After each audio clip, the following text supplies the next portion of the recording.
আমি ফিরে এসে বাংলাদেশের এমন কোনো অঞ্চল নেই, প্রত্যন্ত অঞ্চল আমি ভ্রমণ করি। কোন দেশে এলাকার মানুষ, যে দেশে বঙ্গবন্ধুর আমলে আমরা প্রবৃদ্ধি 9 ভাগ পর্যন্ত অর্জন করেছিলাম, মাথাপিছু আয় মাত্র 54 মার্কিন ডলার থেকে 277 মার্কিন ডলার উন্নীত করেছিলাম, সেই দেশ আবার পিছনে পড়েছিল। আবার হাহাকার, দুর্ভিক্ষ প্রতিনিয়ত দেখেছি। তারপর যখন 21 বছর পর সরকার এসেছি, মন প্রাণ দিয়ে চেষ্টা করেছি বাংলাদেশের মানুষের ভাগ্য পরিবর্তন করতে। প্রথমে খাদ্য নিরাপত্তা, খাদ্য উৎপাদন বৃদ্ধি এবং খাদ্যের স্বয়ংসম্পূর্ণতা অর্জন, সেই সাথে পুষ্টি নিশ্চয়তা দেওয়া এবং শিক্ষা, স্বাস্থ্য, চিকিৎসা মানুষের দোরগোড়ায় পৌঁছে দিয়ে এদেশের মানুষকে একটা উন্নত জীবন দেওয়া।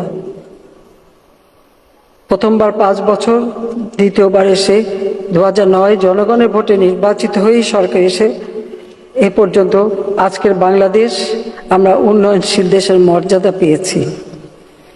আজকে সারা বিশ্বে যে বাংলাদেশ এখন মাথা উঁচু করে কথা বলতে পারে, দাঁড়াতে পারে, বিশ্ব সম্মানের সাথে দেখে,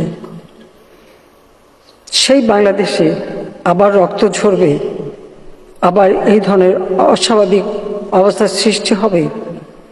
আর মানুষের সেবা করবার জন্য যে সকল প্রতিষ্ঠান যেখান থেকে মানুষ সেবা পায়, সেই দুর্যোগ মোকাবেলায় বিশ্বে আমরা এখন রোল মডেল, উন্নয়নের রোল মডেল। প্রতিটি প্রতিষ্ঠান অগ্নিসংযোগ, আর সেই সাথে সাথে মানুষের জীবন নেওয়া এবং বিভিন্ন শ্রেণী পেশার, আইন শৃঙ্খলা রক্ষাকারী সংস্থা থেকে শুরু করে ছোট শিশুটি। কেন এই রক্ত ছড়া?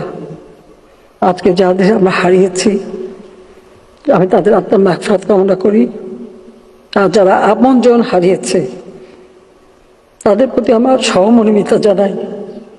কারণ আমি নিজে দেখেছি, এখনো বহুত, এমনকি কালকে একটা ছোট শিশুকে পর্যন্ত দেখলাম।